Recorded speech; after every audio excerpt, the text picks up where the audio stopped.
बिस्मिल्लाहिर्रहमानिर्रहीम। अस्सलाम वालेकुम।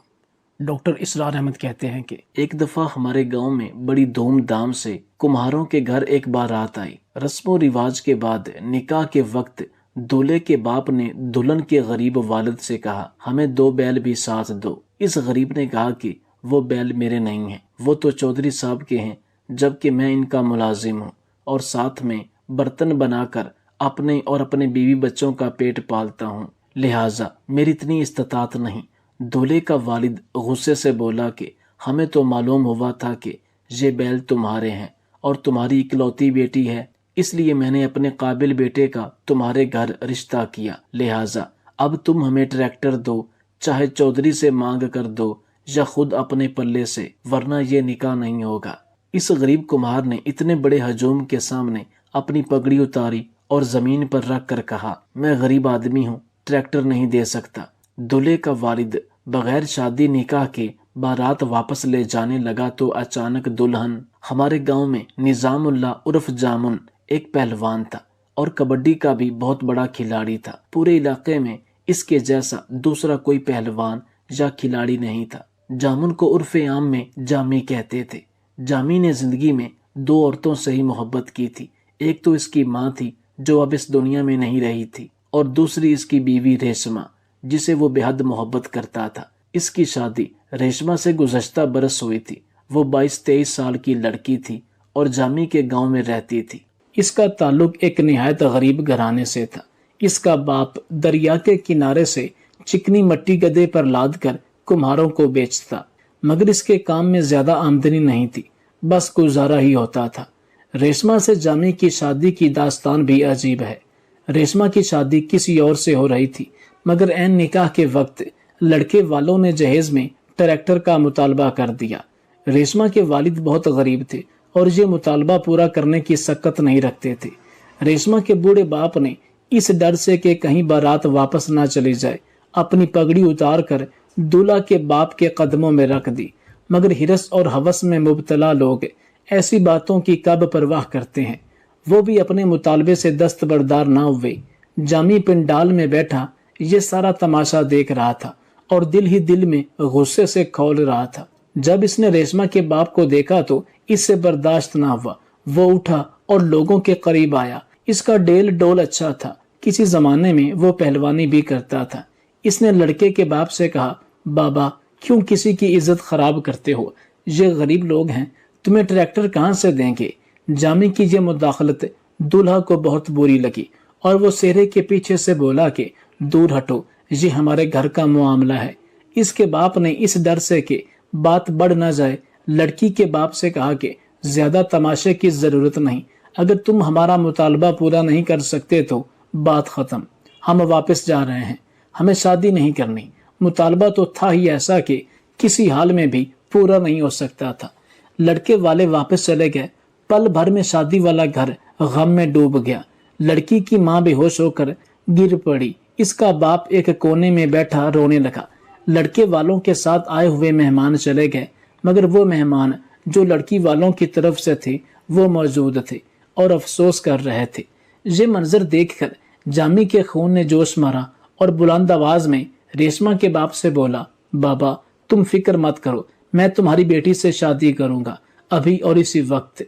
इसके इस ऐलान ने वहां मौजूद तमाम लोगों को हैरान कर दिया। इनकी हैरानी खत्म हुई तो इसकी जगह खुशी ने ले ली। जामी गांव का एक मेहनती और शरीफ नौजवान था। ना किसी से लड़ाई झगड़ा करता था, ना बुरे फेल में था। वो इसी गांव में जवान हुआ, यहीं बड़ा हुआ और सब जानते थे कि वो एक नेक और दूसरों के काम आने वाला नौजवान है। इसके पास जाती घर था और जमीन का एक छोटा सा टुकड़ा, जिस पर वो काश्तकारी करके अपना खर्चा चलाता था। इसकी बात सुनकर चंद बुजुर्ग जमा हुए। इन्होंने आपस में कुछ सलाह मशवरा किए। थोड़ी देर में निकाह हो गया। जामी दिल ही दिल में बहुत खुश हो रहा था कि इसके बर वक्त फैसले ने लड़की वालों को परेशानी से बचा लिया। जामी के बचपन के दोस्तों को जब इस शादी की इतला मिली तो वो भी भागे भागे निकाह की तकरीब में शामिल हो गए। किसी भी लड़की का इस तरह का मामला हो जाए तो उसका हल हो जाने पर सब खुश हो जाते हैं। गांव के भी सब लोग खुश हो गए थे। बूढ़े और बूढ़ियां तो जामी को दुआएं दे रहे थी। बाकी दूसरे लोग इसे तहसीन आमेज नजरों से देख रहे थे और इसके इस फैसले के लिए दिल खोल कर तारीफें भी कर रहे थे। निकाह के बाद वहां पर मौजूद मेहमानों को खाना पेश किया गया। खाने से फारिग होकर रेशमा की रुखसती हुई। एक सजे सजाए तांगे में जामी दुल्हन को घर ले आया। इसका घर फैला हुआ था, किसी चीज की कमी नहीं थी, मगर कोई चीज करीने से रखी नजर न आती थी। वो रेशमा को लेकर अंदर आया और बोला, रेशमा, तू भी सोचेगी कि जामी कैसा है, घर का क्या हाल कर रखा है। रेशमा ने घूंघट उठाया। इसने घर की हालत की तरफ एक नजर भी नहीं डाली। इसने जामी के दोनों हाथों को पकड़कर अपनी आंख पर लगाए और रोते हुए बोली, जामी, बस एक ही बात सोच रही हूँ, मैं कितनी खुशकिस्मत हूँ कि मुझे तू जैसा मर्द मिला है। तू जानता है कि हम कितने गरीब लोग हैं, उनका मुतालबा पूरा नहीं कर सकते थे। तू कितना अच्छा है, तेरे दिल में जरा सा भी लालच नहीं। अगर तू इतना बड़ा फैसला ना करता तो मेरी माँ सदमे से आज ही मर जाती। जामी, मैं तेरा ये एहसान जिंदगी भर नहीं उतार सकूंगी। जामी ने रेशमा से कहा कि ऐसी बातें मत करो, मैंने तुझ पर कोई एहसान नहीं किया। तुम अच्छी लड़की हो, तुम उस घर के काबिल नहीं थी। सच पूछो तो मैं तुझे पहले ही पसंद करता था, लेकिन चूंकि तुम्हारा रिश्ता पहले हो चुका था तो मैं खामोश रहा। मैंने चचा से इसके मुतालिक कोई बात ना की, लेकिन निकाह के दिन उन लोगों के इस मुतालबे ने मुझे हैरान कर दिया। मैं सोच भी नहीं सकता था कि वो लोग इतने लालची होंगे। इस बात ने मुझे बहुत परेशान किया कि चचा ने कैसे लोगों में तुम्हारा रिश्ता दिया। अगर आगाज में ही वो ऐसे मुतालबात कर रहे हैं तो आगे और मुतालबात जरूर करेंगे और किसी तरह भी वो तुम्हारे वालिद को परेशान करते रहेंगे। जामी रेशमा को पहले से ही जानता था, लेकिन शादी के बाद रेशमा का अखलाक देखकर जामी को अपने ऊपर रशक होने लगा कि इसकी बीवी सोच से भी ज्यादा अच्छी निकली, जबकि रेशमा के लिए भी जामी किसी फरिश्ते से कम नहीं था। इससे पहले रेशमा किसी भी चीज की ख्वाहिश का इजहार करती, इसके मुंह से निकलने से पहले ख्वाहिश पूरी कर देता। फिर बाद में जामी ने दोबारा पहलवानी शुरू कर दी। लोग हैरान हुए कि जामी के अंदर का पहलवान अचानक कैसे जाग उठा। जब इन्होंने जामी से पूछा तो जामी ने कहा कि बात दरअसल ये है कि अच्छी और नेक बीवी आपको कभी बूढ़ा नहीं होने देती, वो आपको खुश रखती है। रेशम की जिंदगी में आने के बाद मुझे इस बात का एहसास हुआ कि मैं अब भी पहलवानी कर सकता हूँ। मैंने पहलवानी क्यों छोड़ दी, मैं अब भी बड़े बड़े पहलवानों के साथ मुकाबला कर सकता हूँ। हुआ भी ऐसा। जामी ने काफी मेलों में हिस्सा लिया जहाँ कुश्ती के मुकाबले होते थे। इसने बड़े बड़े पहलवानों को मात दी। जामी का नाम पूरे इलाके में मशहूर हो गया। वक्त तेजी के साथ गुजर रहा था। जामी के यहाँ एक बेटा और बेटी पैदा हुई। ये एक अच्छी जिंदगी गुजार रहे थे, एक ऐसी जिंदगी जिसकी हर शख्स तमन्ना कर सकता है। मगर वो कहते हैं ना कि इंसान आने वाले वक्त से ना वाकिफ होता है। इंसान को नहीं मालूम कि आने वाले वक्त में क्या होना है। बस हर हाल में इंसान को चाहिए कि अल्लाह ताला से डरे और अपने गुनाहों की मुआफी मांगे। एक दिन जामी जुमा की नमाज पढ़ने गया तो खुतबे में मौलवी साहब ने फरमाया कि अल्लाह ताला ने इंसान के हिस्से में इसका रिज़्क लिखा हुआ है। अगर आपको इस बात की खुशफहमी है कि आप घर के सरबराह हैं और आपकी वजह से घर का सरकट चल रहा है और आपके बच्चे और बीवी पल रहे हैं, तो ये आपकी गलत फहमी है। अपने खानदान वालों के लिए अपनी जद्दोजहद जारी रखें, लेकिन इस गलत फहमी में ना रहें कि आपकी वजह से वो रोटी खा रहे हैं, रिज़्क हासिल कर रहे हैं। जामी ने मौलवी साहब के मुंह से जब ये अल्फाज सुने तो दिल में सोचने लगा कि ये मौलवी साहब ने बड़ी ही अजीब बात की है। मैं यहाँ मेहनत मुशक्कत करता हूँ, पहलवानी करके 4 पैसे घर ले आता हूँ तो घर का सरकट चलता है। अगर मैं चुपचाप घर में बैठ जाऊं तो मेरे बच्चों को रोटी कौन खिलाएगा। मैं मौलवी साहब की इस बात से इत्तेफाक नहीं करता, बल्कि मेरा तो दिल मानता ही नहीं कि मौलवी साहब सच बात कह रहे हैं। दूसरे दिन जामी के दिमाग में पता नहीं क्या आया कि वो सुबह देर से उठा। इसकी बीवी हैरान थी कि पहले तो कभी ऐसा नहीं हुआ। मेरा शौहर सुबह सुबह उठता है, काम करता है, लेकिन आज सोया हुआ है। इसने अपने शौहर को नींद से बेदार किया तो जामी ने बीवी से कहा कि मुझे सोने दो, मेरी नींद पूरी नहीं हुई। बीवी ने जामी के माथे पर हाथ रखा कि शायद इसे बुखार हो, लेकिन वो बिल्कुल ठीक था। इसे नहीं मालूम था कि जामी के दिमाग में क्या चल रहा है। वो सारा दिन सोता रहता, फिर थोड़ी देर उठकर बच्चों के साथ खेलता और यूं शाम हो जाती। 2-3 दिन ऐसे ही गुजरे तो जामी की बीवी ने इसे कहा कि क्या मामला है, आज तीसरा दिन है, मैं देख रही हूँ कि तुम ना घर से बाहर जाते हो, ना कोई काम करते हो, ना ही मेलों में शिरकत करते हो। तुमने अपनी पहलवानी की मशक भी छोड़ दी। आखिर आपको हुआ क्या है? आटे की बोरी आहिस्ता आहिस्ता खत्म हो रही है। अगर तू यूं ही घर में बैठे रहे तो हमारा क्या बनेगा? कुछ अकल के नाखून लो। जामी ने अपनी बीवी से कुछ न कहा और खामोश रहा और कहा कि कल मैं जाऊंगा, तुम्हें परेशान होने की जरूरत नहीं। चौथे दिन जामी अपनी आदत के मुताबिक वैसे ही सोया रहा तो बीवी को गुस्सा आया। रेशमा ने एक पानी की ठंडी बाल्टी इसके ऊपर डाली। जामी को गुस्सा आया। इसके दिल में आया कि एक बाला उठाऊं और बीवी को मार दूं, लेकिन इसने अपने गुस्से पर काबू पा लिया और रेशमा को कुछ न कहा। वो चुपचाप घर से बाहर चला गया, लेकिन रेशमा नहीं जानती थी कि जामी कहाँ जाने वाला है। जामी ने दिल में सोचा कि घर में मेरी बीवी मुझे ऐसे तो रहने देगी नहीं और मैं घर में ऐसे नहीं रह सकता। बेहतर यही है कि मुझे यहाँ से दूर कहीं चले जाना चाहिए। मैं भी देखता हूँ कि मौलवी साहब की बात कैसे दुरुस्त साबित होती है और मेरे घर वाले मेरे बगैर कैसे रह पाएंगे। मुनीरा अपने गांव से दूर दरिया के उस पार जंगल में जा पहुंचा। वहां जंगल में इसने देखा कि एक फकीर बाबा झोपड़ी में अकेला है। जामी अपने गांव से दूर दरिया के उस पार जंगल में जा पहुंचा। वहां जंगल में इसने देखा कि एक फकीर बाबा झोपड़ी में अकेला है। जामी झोपड़ी में दाखिल हुआ, बाबा को सलाम किया और कहा कि बाबा जी, क्या मैं आपके साथ रह सकता हूँ? मैं मुसाफिर हूँ और कुछ अरसा यहाँ रहना चाहता हूँ, बाद में वापस चला जाऊंगा। बाबा जी ने इसे खुश आमदीद कहा और कहा कि तुम जितना अरसा रहना चाहो यहाँ रह सकते हो। दूसरे दिन बीवी ने जब देखा कि इसका शौहर रात को घर वापस न आया तो परेशान हुई। इसने अपने बाप को बताया। सारे रिश्तेदार इकट्ठे हुए जामी को ढूंढने लगे। जामी ना मिला तो इन्होंने पुलिस में रिपोर्ट दर्ज कराई। जामी के तमाम दोस्तों और रिश्तेदारों से पूछा गया, मगर किसी ने कुछ न बताया। 2-3 दिन गुजर जाने के बाद इन्होंने गुमशुदगी का अखबार में इश्तिहार दिया। जामी की एक बहुत बड़ी सी तस्वीर अखबार में लगी थी। साथ गुमशुदगी का पता बताया गया। हर गुजर जाने वाले दिन के साथ रेशमा परेशान होती गई। वो इस बात पर पछताने लगी कि मुझे अपने शौहर के साथ बदसलूकी नहीं करनी चाहिए थी। मैंने जो इस पर पानी फेंका था तो मेरी वजह से वो खफा हो गया और घर छोड़कर कहीं चला गया।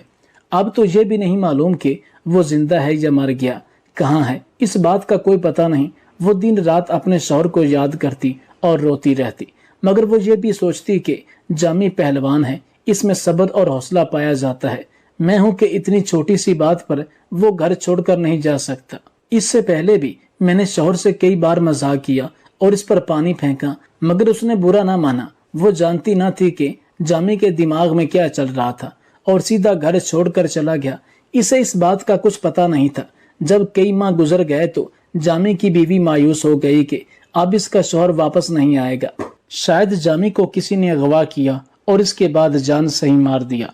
लोगों ने जामी की बीवी के साथ बहुत ताउन किया। सब लोगों ने दिल खोलकर इसकी मदद की। गंदम की कटाई के मौके पर हर घर से एक एक बोरी इसकी बीवी के घर मदद के लिए रख दी गई। रेशम के घर में बोरियों का अंबार लग गया।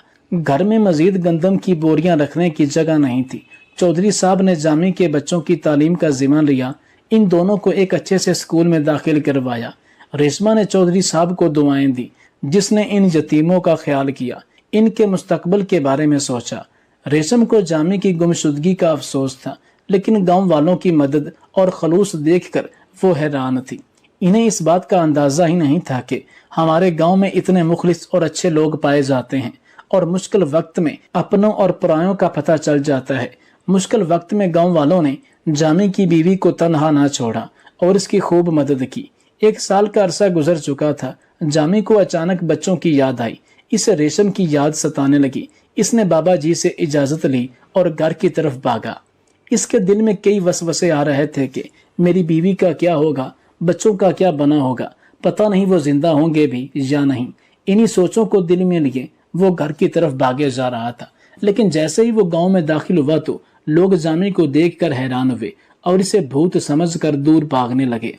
जामी गांव के हर फर्द को यकीन दिला रहा था, मैं भूत नहीं हूँ, मैं जिंदा हूँ। वो अपने जाने की वजह बता रहा था, लेकिन लोग इसकी बात का यकीन नहीं कर रहे थे और इसकी तरफ देखने से भी कतराते थे। किसी ने जामी की आमद की खबर रेशमा को पहले ही दे दी और ये इतला दी कि आपके शौहर का भूत वापस आ गया। ये सुनकर रेशमा खौफ ज़दा हो गई।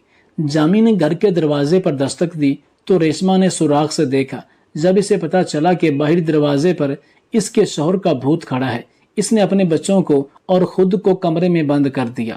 جامی دیوار پھلانگ کر گھر کے صحن میں داخل ہوا اور بیوی سے کہنے لگا کہ دروازہ کھولو، میں بھوت نہیں ہوں، میں مرا نہیں تھا۔ مگر اس کی بیوی نے دروازہ نہ کھولا۔ جامی چونکہ پہلوان تھا، اس نے زوردار دھکا دیا اور دروازے کو توڑ ڈالا۔ پھر اس نے اپنی بیوی کو پکڑ کر کہا کہ مجھ سے دور مت بھاگو، میں زندہ ہوں۔ بچے اس وقت سکول گئے ہوئے تھے۔ اس نے ریشما کو ساری کہانی بتائی کہ اس وجہ سے وہ گھر سے چلا گیا۔ یہ سن کر ریشما کو بہت غصہ آیا۔